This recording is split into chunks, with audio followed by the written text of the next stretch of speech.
terrible. No place to sleep. You know, I couldn't have my kids constantly in the streets and using drugs and selling drugs to try to come up with something better that I could do, and that's kind of where I was at. Oh yeah, it's hard. It's hard. They want your credit score, your background check, and it's very challenging.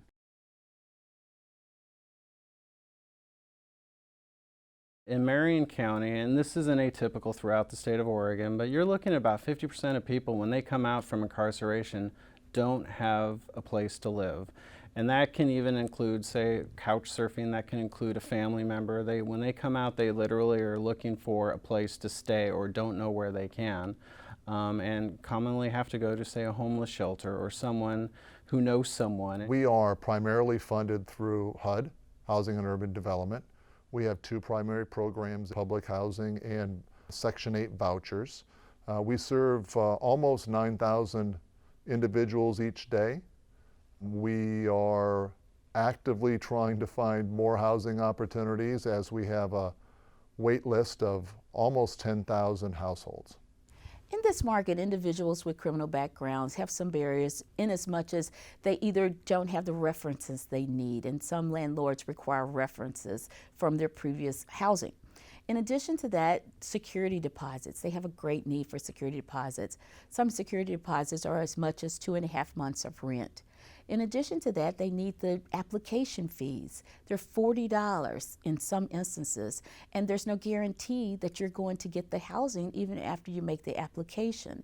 And $40 and you're going to 4 or 5 places, that becomes $200 easily.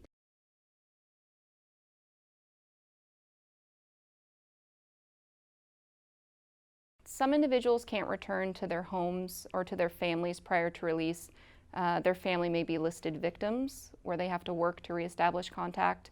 It may be an unsafe environment. There may be drugs in the home.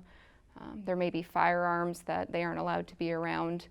The family may just be setting boundaries and saying, I would rather you go to transitional housing, show that you can establish yourself, and then we'll have you come home. In an ideal situation, we would provide this subsidized housing for 30 or 60 or 90 days, depending on each individual's situation, and then progressively move from a more structured environment to a less structured environment, to the point where, ideally, in a perfect situation, somebody could afford an apartment or a house or a living arrangement of their own, and they've had the skills, and through, say, treatment completion, supportive mentors, supportive family, they're able to kind of move on with their life on an individual basis without that intensive structure.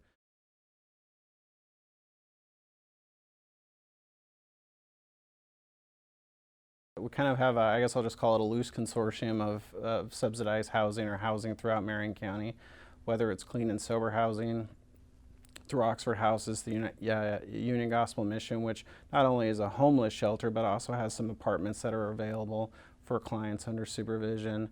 We have a restoration house, which is part of the Union Gospel Mission. And so those programs, although vital, and we certainly use them to their capacity, we need more. I grew up really fast. I got my diploma a year early when I was 16. I was in an abusive relationship at the time with an older person, and I had just been on my own ever since I was 17 by choice. My son was a year old when I went to prison. I was arrested 7 times within that last year that I was out. 5 different cases came out of that, with 8 felony drug charges. I pled guilty and was convicted of all 8.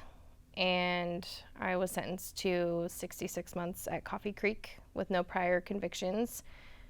But I don't look at it as a bad thing.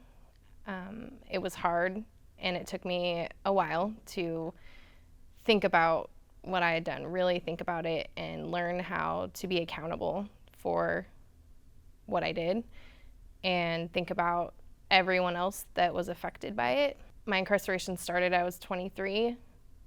Now I was 27. I just had my first birthday out here in 5 years last month. But the world had changed so much, and I went to the Marion Oxford house. I interviewed over the phone, and I was accepted. I didn't know what to expect. I had never been on supervision before. I didn't know how hard it was going to be for me to find a job or be able to see my son out here, how other people were going to feel about me being here. But I knew that I just had to do everything I could that was right. When individuals live in transitional housing, they sometimes will have a blackout period just so they can get adjusted to the house. They have a chore list. Everyone alternates. Everyone's responsible for the house. They have weekly house meetings where they check in. What are your highs? What are your lows? Anything we can help you with? And the Oxford community in and of itself is very involved. When I got out after completing the Turning Point program, to either go to like an Oxford house or some kind of transitional housing. I, however, wanted to be able to go where I could see my kids. Grace House, it doesn't allow you to have your kids there, but they're real family oriented, so it was released to them. They provide food, clothing, place to live, every kind of support and help that you could possibly need being there. I was waiting on a voucher from the Arches program, and while being there I finally got one and was able to start looking for an apartment or whatever house that they would pay for. It was sort of like when you got there and you done your application, they would look at it and go, well, you're pretty honest about everything, but let me talk to the owners and see if they, and then they would never call you back.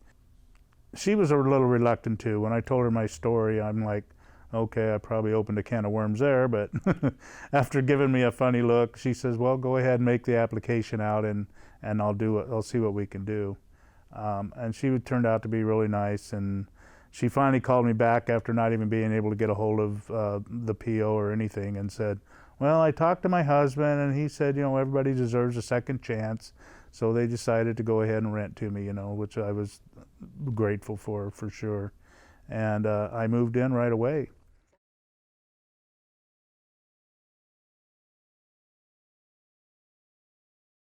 We have a 3-bedroom duplex that's located in South Salem, and it is so much in demand. All we have to do is put an ad up, and I have tons of people applying.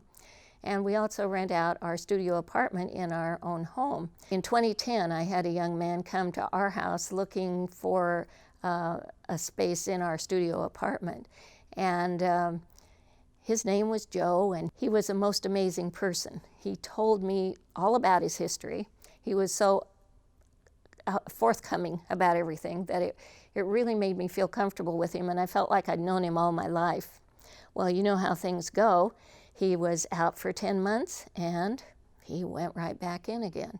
So during the next 5 years, I kept in touch with him, and that's how I came to know about the Marion County Initiative and all the things that are happening in the Reentry program. And so I've been involved in a number of areas, and it's become a passion for me. So now I listen carefully, and when I have an opportunity to give a hand up to somebody, my husband and I both agree that it makes our hearts happy. I had one former tenant who's a cook by trade, and I hadn't talked to him for a while. He hadn't talked to me. He called me out of the blue and said, hey, I'm getting off work. Are you going to be home? And I said, yeah. He says, well, I want to come by and say hi. And I said, hey, that'd be fine. And asked me what kind of pie I like. I told him. He says, I'm bringing you that pie. And that's exactly what he did. Because I was there for him that time in his need. He needed a place, and I was able to provide that to him. And that meant a lot to him. And, he's moved on. He's got a good job, but that's what it's all about. I'm not so concerned with their past. When we interview any tenants, we ask all the usual questions, but I also just ask, if I'm to look at your credit record, what will I find? And I let them tell me. And if I look at your criminal background history, what will we see? Tell me about it. And when someone is ready to help themselves and to work together with us, I'm more inclined to rent to them because it's a part of my public service. It's real hard if we don't have a place to go and a place to become stable again when we get out. It's just, I mean, we go back to what we know, and that's really difficult. You know, you can't get out of it. So I would just, if there's more opportunity, more housing, more resources, anything that can help us get through that first, you know, turning point right there when we get out, it can make or break us. I'm a prime example, and others as well, that we've changed, and we're helping to change others in our society, in our community, and here in Salem, and in, you know, City of Peace. And I think many of us have made drastic changes, and we still come up with barriers, and it keeps us at the bottom, you know, when we want to succeed and give back. Because I believe that if we change the way we think, then we can change the world.